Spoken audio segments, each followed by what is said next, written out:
Aziz dostlar, bugün hamımızın sevdiğimiz meşhur Allah Hasbolat Dağı'ya da rəhmət eləsin.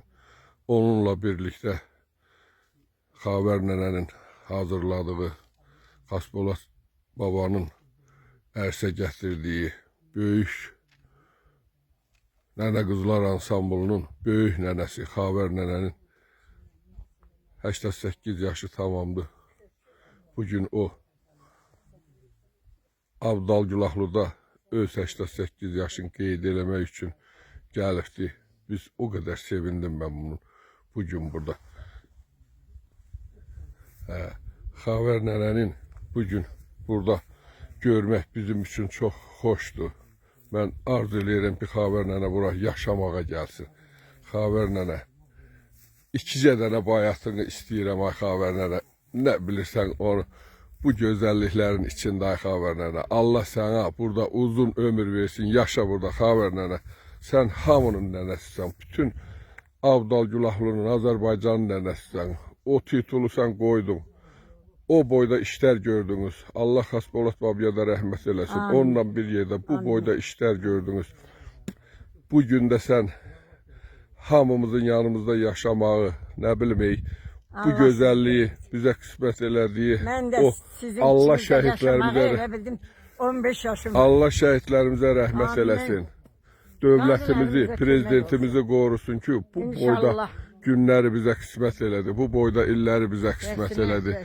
Əziz dostlar, bax, Xavər nənənin yaşadığı demək, bax, bu boya başa çatdığı, bax, bu Abdal Gülahlı kəndi indi yağışlıydı deyin, hər yerinə çıxa bilmədik.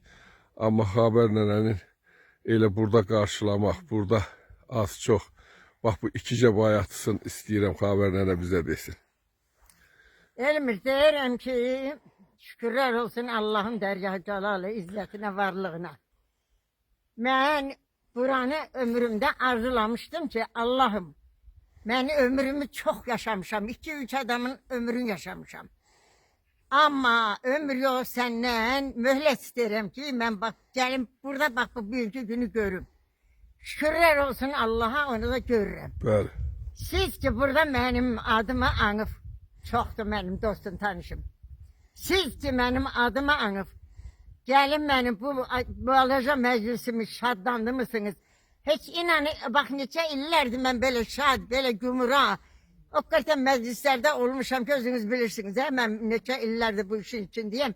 Hələ mən belə süfrədə oturup çörək yeməmişəm. Çok sağ ol Xavər. Size göre ottum da, yedim de, içtim de, kökəldim de, geçerdim de. Ben de deyirəm ki, ay doğsun, aydın olsun. Gün doğsun, aydın olsun. Ay bu bir neçə milyon avdalım, gülaflım. Ay her yeri, ay bütün Müslümanlarım. Allah'ın kerametine şükürler olsun. Burada da bu ele adamlar var ki bunu bir ayrı yere yozmasın. Xudavənd aləmin Allah bu ilhama kömək olsun. İnşallah. Allah bana kömək olsun. Prezidentimizə inşallah. İndi orasını ben demirəm ki, elə ilham eləmirəm öz balam, senin birin, benim balamsın senden. Allah ona uzun ömür versin. Amin Xavər. Allah Teala hamının yanında dilinizin eləsin, sözü ötkün olsun. Bəli, ki bizim dilimiz uzun elədi. elədi. Deyirəm ki, o deyirsən ki, bu nənə qızlarda dediğim birinci gəlib, iclasda, seminardan gəlib, Hasbolat ilə oturup, orada gökümen içinde dediğim küfletleri deyirəm. Ben dedim ki, Hasbolat dayı, ben koy birini deyim, görünetler olur. Dedim ki, komşumuzun çatması var. Çatmasının katması var. Nenem yaman danışkandı. Dedemin de tutması var. Buna afete değil sen dedi. Ben de afetin de ehtası oturmuşlar. İkimize dedi ölümüz ikinize. Hatta dedim ölse dediydik sana. Sonra dedim ki Hasbolat'a birini de tap. Acıklı acıklı. Dedim ay Hasbolat. Kardeş at getir. Yüyen verim tut getir. O cibindeki desmaldan bacına sovgat getir. Dedi çok güzel haber, sen canın birindedir kalan bende. Dedim enoğlar koyduğum de dağda dolu duruftu.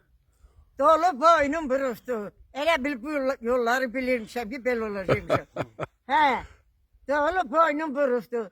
Biz doludan korkuyoruz, o dolu bizi vuruftu. Allah- Allah bir de bizi o dolunun İnşallah altına haberler. salmasın. Allah sana can Allah sağlık. Çok sağ ol. değmesin. Sağ ol. Hamınızı Xudaven Sağ ol alemi haber olan nene. Allah'ın zamanında. Var ol, var ol, Köyden var ol. yere yenen zavallardan. İnşallah. Yerden göğe kaynayan zavallardan bütün rehber ittilerimize içinde. Şehit balalara Allah Rahmet eylesin, analarına bəli. kurban olun. Bəli, bəli, O kızıları da o görende televizorda canım elimden gelir. bəli. Allah onlara da şefa versin. Sağ ol haber nene. Cenab-ı Hak Hazret Abbas ben de bu dünyadan gidince hiçbirinizin başınızdan tükersi Sağ ol, sağ ol haberler. Çünkü ben sizin hamınızı bir ele görürüm, öz balam kimi. Sen Sen burada öz işini koyup gelmişsin. hoş ben gelmişsin. ötürü bırak. Eline, obana hoş geldin. Sağ ol Sağ haber olun, nene. var olun. Var ol, var ol. Sen- Yaşamağa gelesen. Buyur, buyur, buyur. Sağ olun.